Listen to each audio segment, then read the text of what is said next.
क्या सिवान में छात्रों पर चली AK-47 की गोलियां सिर्फ एक अपराध का मामला है या फिर इसके पीछे बिहार की भावी राजनीति का कोई बहुत बड़ा सियासी ताना बाना बुना जा रहा है?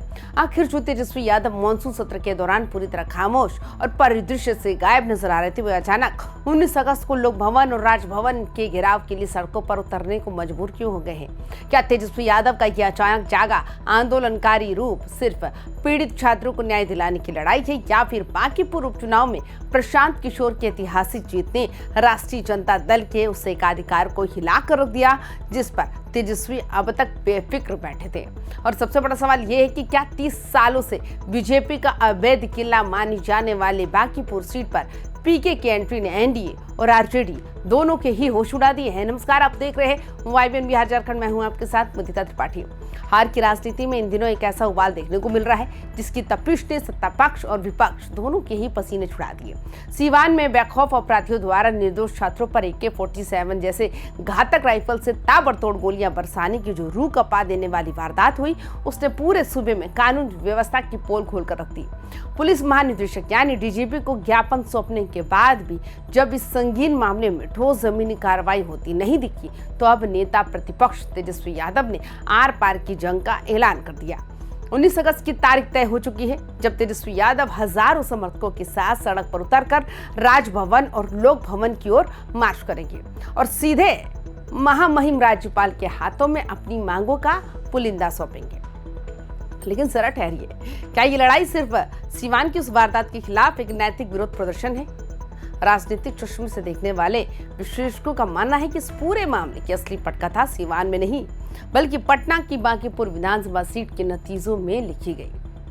बांकीपुर सीट पिछले 3 दशकों यानी 30 सालों से भारतीय जनता पार्टी का ऐसा अवैध किला रही है जिससे ढहाना तो दूर, डगमगाना भी मुमकिन नहीं लगता था।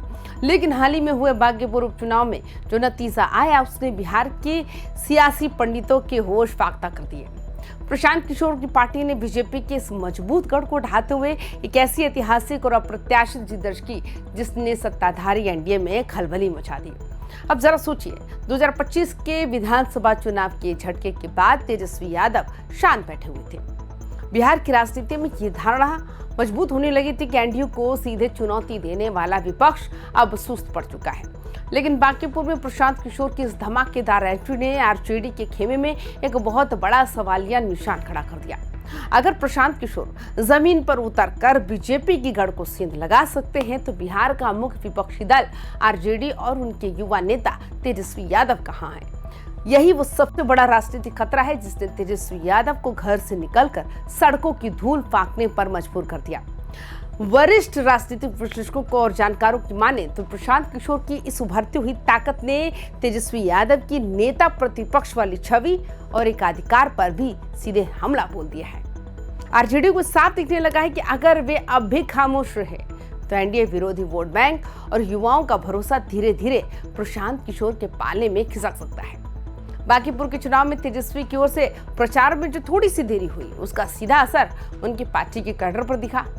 इसलिए अपनी सबसे बड़े और मजबूत MY यानी मुस्लिम और यादव वोट बैंक को फिर से चार्ज करने, अपने काडरों में नया जोश फूंकने और ये साबित करने के लिए कि बिहार में विपक्ष का असली चेहरा सिर्फ और सिर्फ तेजस्वी है, 19 अगस्त का ये राजभवन और लोक भवन मार्च आयोजित किया जा रहा है। लेकिन दूसरी तरफ इस ऐलान के सामने आते ही सत्ताधारी एनडीए खेमे में भी जुबानी जंग और तीखे वार पलटवार का दौर चरम पर पहुंच गया। जेडीयू और बीजेपी के वरिष्ठ नेताओं की तरफ से इस मार्च को तेजस्वी यादव का एक पब्लिसिटी स्टंट करार दिया जा रहा है। सत्ता पक्ष के दिग्गज मंत्रियों का कहना है कि बिहार की जनता ने जिन्हें चुनाव में पूरी तरह नकार दिया है, वे अब अपनी खिसकती हुई राजनीतिक जमीन और साख को बचाने के लिए सड़कों पर नाटक कर रहे हैं। सरकार का साफ तौर पर यह दावा है कि सीवान में छात्रों पर हुई गोलीबारी की घटना पर कानून पूरी सख्ती से काम कर रहा है। पुलिस की उच्च स्तरीय जांच चल रही है और किसी भी दोषी को बख्शा नहीं जाएगा।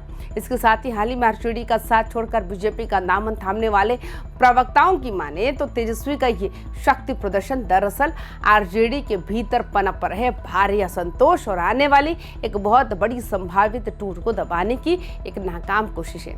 लेकिन क्या एनडीए के नेता सचमुच इतने बेफिक्र हैं जितना वे बयानों में दिखा रहे हैं? राजनीति विशेषज्ञों की नजर में असलियत कुछ और ही कहानी बयां करती है। एनडीए के लिए भी बांकीपुर की हार एक बहुत बड़ा अलार्म बेल है। आने वाले दिनों में बिहार विधान परिषद की 8 महत्वपूर्ण सीटों पर चुनाव होने हैं। अगर प्रशांत किशोर के आक्रामक अभियानों के साथ साथ तेजस्वी यादव भी अपनी पूरी ताकत से सड़कों पर उतर आए तो आम जनता में कानून व्यवस्था और स्थानीय मुद्दों को लेकर जो नाराजगी है वो एक भयंकर लहर में बदल सकती है।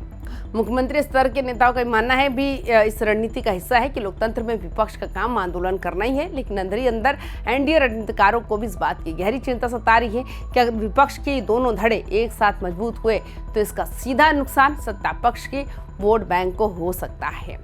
19 अगस्त का ये लोक भवन और राजभवन मार्च सिर्फ सिवान के अपराधियों के खिलाफ उठती एक आवाज भर नहीं है, बल्कि ये बिहार में 2025 के बाद की राजनीति का सबसे बड़ा पावर टेस्ट है। क्या तेजस्वी यादव अपनी इस सड़क क्रांति के जरिए प्रशांत किशोर के बढ़ते प्रभाव को रोक पाएंगे?